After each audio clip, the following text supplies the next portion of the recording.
Hey everybody, welcome to American Small Business Institute. I'm Aaron Consman, here today with Johnny Molson. Hello, Aaron. Hey, good to have you back with us. It's great to be here. Awesome. All right, so we're talking today about the differences between advertising and marketing and kind of what that looks like. So. Yeah, you know, and this is something that I think the marketing industry has sort of done to itself. You know, there are so many tactics out there. There are so many vehicles out there. Should I be on Snapchat? Should I be on the radio? Should I have a billboard? Should I be in the newspaper? Should I be on Pandora? Should I, be on TV? And so we focus a lot on the tactics, the things. But my question is, what if it's not the advertising? Advertising is just a part of the whole. We say advertising and marketing sometimes like we say Sasquatch and Yeti or yams and sweet potatoes. Like somehow they're the same thing. It's synonymous, yeah. And while they have similar functions, they're not the same thing. Right. Marketing is not advertising. Advertising is just part of marketing. There's so much else that goes in there. So what is marketing? Well, if we want to know what marketing is, it's all the stuff. It's everything that might touch a customer. It might be your pricing strategy, and do you have the inventory in there? Are there extra membership perks? Are there incentives for financing? What's the texture of your business card? Are your bathrooms clean? That's marketing. A lot of businesses will say, hey, we need to do some marketing. And it's like, buddy, you've been doing marketing ever since you opened your business. Marketing's already been going on. You were doing marketing the day that you put a sign out front. You've been doing marketing when the receptionist answered the phone this morning. If you need to do some advertising, then that's part of the marketing process, but they're not necessarily the same thing. Here's an example of a store, the Grandview Grocery and Liquors Limited, and they don't have an advertising problem; they've got a marketing problem. They need to fix their sign. It's not. Even if we did great ads for them, people are going to show up there and go, "Ugh, what's going on?" Yeah. Here? So it's the marketing that they have to look at. So if we look at the traditional marketing funnel, it looks like this. It starts, of course, with unawareness. We bring them to awareness. From awareness, that's where your advertising is, to consideration. Now we've kind of convinced the customer. Then from consideration to preference. Now I've made the choice and made the purchase. Then comes loyalty. That means I've come back and I've purchased again. And then comes advocacy. That's where word of mouth comes in. But if we're being honest with ourselves, there's always something kind of broken. There might be something where things are falling apart there. If it's an awareness issue, then we have a conversation about your advertising.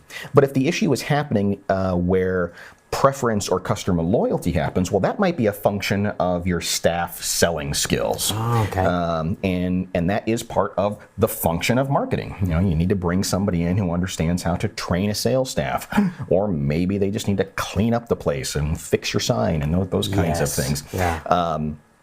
And so that's kind of what we try to look for from a marketing standpoint.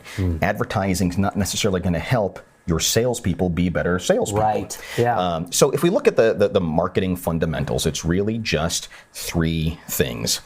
You do the diagnosis, you then build a strategy, and then you start to implement the tactics. Gotcha. What's the diagnosis? Well, the diagnosis is what at Wizard of Ads we refer to as the uncovery. We dig in to see what is special about this business, what's unique about what you do, what's going on in the marketplace, what's the competition look like, the full top to bottom, what it is. Then we can build the strategy. The strategy is made up of three pretty basic things. Who are we talking to? And I don't mean demographics. I mean, what's their makeup? What are their what are their values and their qualities? And who are we not talking to? Who are we choosing to lose? Just as of course. What is it we want them to do? And that doesn't necessarily mean go buy stuff. What we want them to do is what we might want to have happen as a function of the marketing is train the sales staff, or we might want to revisit our logo or something like that. And how are we going to accomplish that? And then as far as the tactics go, it's the old 4 P's of marketing: the product, price, place, and promotion. Is your product and service right? Is it, have you done the due diligence to making sure that's right? Your pricing strategy, that sends a message. Yeah, absolutely. A Lexus is just a fancy Camry, right? It's a Camry with a bigger price. Right. So we think more of it. That's part of that. That's a pricing strategy. Your distribution chain, of course, has to do with how it gets from the vendor to the customer, and then finally comes the communications. And so you can see that it's 1/4 of 1/3 of the whole picture. Gotcha. Yeah. The advertising is, of course, important, but it's not the only thing that affects it. In fact, if you look at these 4 businesses, Disney and Amazon and Nordstrom and Zappos, these are all legendary companies that have books written about them, about their impeccable customer service and customer experience. Could they exist without advertising? They probably shouldn't. But they could, right? But they could. Because of their marketing structure is so strong within it. They could probably get away with it. It wouldn't be wise, but they could probably do it. The Wizard Academy is a great example of an organization that doesn't advertise, right, but has an amazing marketing structure. Yes, right. People who come here and experience, the tower and everything that goes on in it, go, wow, I got to share this story. So that's a great marketing function. But ironically, an organization that was built on great advertising doesn't do any advertising, but does amazing marketing, and that's really really the difference. So it's the key takeaway, of course, is you build your strategy before you ever start to worry about the tactics. If you start asking those questions of, well, should I be on the radio? Should I be on Snapchat? That question is way down the line, and really you can't start asking that question until you've built your strategy, right? You can't go to the tactics until you do that. So what if it's not advertising? Well, it might be something affecting the product or the service. It might be good PR, bad PR. It might be, you got a crappy location. Maybe your staff is an exceptional sales staff and they're doing a great job, or maybe they're not a good sales staff. Or maybe you just didn't do a thorough enough diagnosis. Gotcha. Right? Those are the things to look on. And one of the things that we say here so often is that it's the message that makes the media work. The media doesn't make the message work.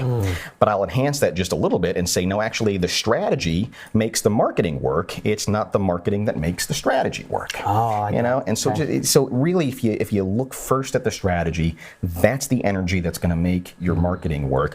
Where you choose to advertise, that's down the line a little bit. Think about that later, but don't even start to have that conversation until you've had the conversation about your strategy and your overall marketing. Love it. Fantastic. Been a pleasure being here. Thank you very much. Thank you so much. Rock and roll. Hope this is helpful. Yep. We'll see you guys next week.